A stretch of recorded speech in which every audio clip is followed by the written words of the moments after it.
నమస్కారం. ముందుగా ఇక్కడికి వచ్చిన మీడియా వాళ్ళందరికీ థ్యాంక్ యూ. ఇంకా ప్రతి సినిమాకి పాజిటివ్గా అప్ ఫ్రంట్ అయ్యి వచ్చి బ్లెస్ చేస్తున్న అరవింద్ గారికి కూడా thank you so much. Love me if you dare cinema గురించి చెప్పాలంటే first direction department and production department గురించి మాట్లాడాలి. నేను ఇప్పటివరకు వినడమే కానీ చూడడం ఇదే ఫస్ట్ టైం. యాక్టర్స్ కన్నా అందరికంటే ఎక్కువ కష్టపడేది డైరెక్షన్ డిపార్ట్మెంట్, ప్రొడక్షన్ డిపార్ట్మెంట్. మొన్న మేము డబ్బింగ్ చేస్తున్నాము. అక్కడ మా డైరెక్షన్ డిపార్ట్మెంట్ అందరి ఫేసెస్ ఇట్లా ఫుల్ డల్ అయిపోయినాయి. అయినా కానీ వాళ్ళు నిద్ర లేదంట. ఆ రోజు పొద్దున 6 o'clock ఏమో పడుకున్నారంట, 6:30కి లేచినారంట. అవన్నీ పక్కన పెట్టేసి అంతే ఎనర్జీతోని, అంతే ఇంట్రెస్ట్ అండ్ లవ్ టువర్డ్స్ ప్రాజెక్ట్తోని పనిచేసినారు.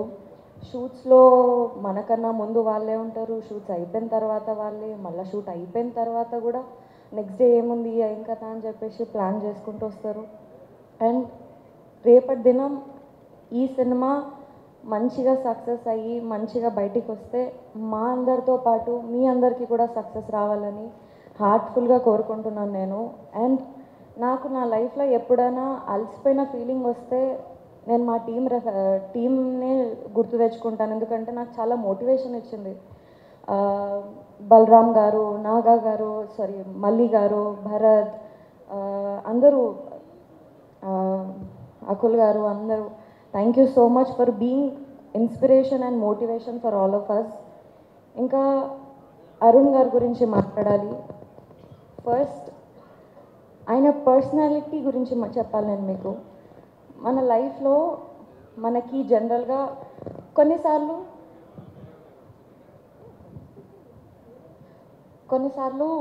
మన హార్ట్ చాలా హెవీ ఉంటుంది. కొన్నిసార్లు మనం బాధపడుతుంటాం, కానీ దేనికోసం బాధపడుతున్నామో అర్థం కాదు.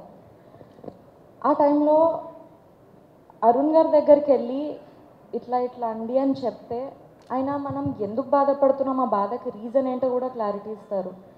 చాలా మైండ్ఫుల్ పర్సన్. అండ్ నేను చాలా నేర్చుకున్నాను అరుణ్ గారు మీ దగ్గర నుంచి. మేబీ నా లైఫ్లో నేను ఎక్కడైనా లో అనే సిచ్యువేషన్లో వస్తే మీరు చెప్పిన లెసన్స్ ఆర్ మీరు ఫేస్ చేస్తున్న లెసన్స్ అని నేను నాకు మోటివేషన్గా, ఇన్స్పిరేషన్గా తీసుకుంటాను. Thank you so much. And మీకున్న నాలెడ్జ్ని, మీకున్న డిఫరెంట్ పాయింట్ ఆఫ్ వ్యూని ఈ సినిమాలో డైలాగ్స్ రూపంలో మా అందరికి ముందు పెట్టినందుకు thank you so much. And most importantly Raju garu, Shirish గారు, హన్షిత గారు, హర్షిత్ గారు.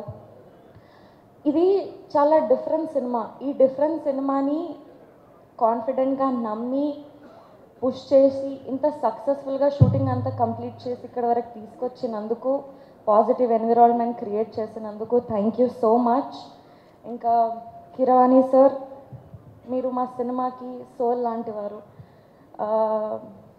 ఈ సినిమా అంతా తీయడం ఒక ఎత్తే, మీ మ్యూజిక్ మా సినిమాకి యాడ్ అవ్వడం ఒక ఎత్తు. Thank you so much for that. Bose garu thank you so much. Ashish, it was very fun to work with you. నేను ఫస్ట్ సినిమాలో కొంచెం భయపడుతూ ఉండేదాన్ని, బట్ ఈ సినిమాకి వచ్చేసరికి నాకు భయం కన్నా ఎక్కువ ఒక మంచి కాంపిటీషన్ ఆర్ మంచి అంటే ఒక లెర్నింగ్ స్టెప్ లాగా అనిపించేది. సెట్లో మేము పర్ఫామ్ చేసేటప్పుడు కూడా మేమిద్దరం రిహార్సల్స్ చేసుకొని మంచి అండర్స్టాండింగ్కి, డైలాగ్స్కి అన్నీ ప్రాపర్గా సెట్ చేసుకొని చేసేవాళ్ళం. You are a very good actor. It was fun to work with you. And ఇంకోటి, నేను ఇన్స్టాగ్రామ్లో చాలా పేజెస్ చూస్తున్నాను, వైష్ణవి ఫ్యాన్ పేజెస్ అది ఇది అని. ఐ డోంట్ థింక్, అంటే ఏమో నేను ఇంత డిజర్వ్ చేస్తానో చేయనో అదంతా తెలీదు, బట్ వాళ్ళందరికీ కూడా నేను థ్యాంక్స్ చెప్పాలనుకుంటున్నా. నా అప్డేట్స్ గురించి సెర్చ్ చేసి, నా పిక్చర్స్ అన్నీ ఎడిట్ చేసి, అవన్నీ ప్రాపర్గా వాళ్ళు నాకు ఒక పిఆర్ లాగా నాకంటే ముందే నా అప్డేట్స్ అన్నీ ఇస్తున్నారు. Thank you so much for all of them also. ఇంకా అండ్ ఎస్, ఎవరైనా మర్చిపో ఉంటే క్షమించండి. థ్యాంక్ యూ సో మచ్ మీ అందరికీ కూడా. Thank you so much Vaishnavi. ఇవాళ ఓన్లీ థ్యాంక్ యూసేనా, స్టోరీ ఏం లేదా? స్టోరీ లేదు. Thank you so much.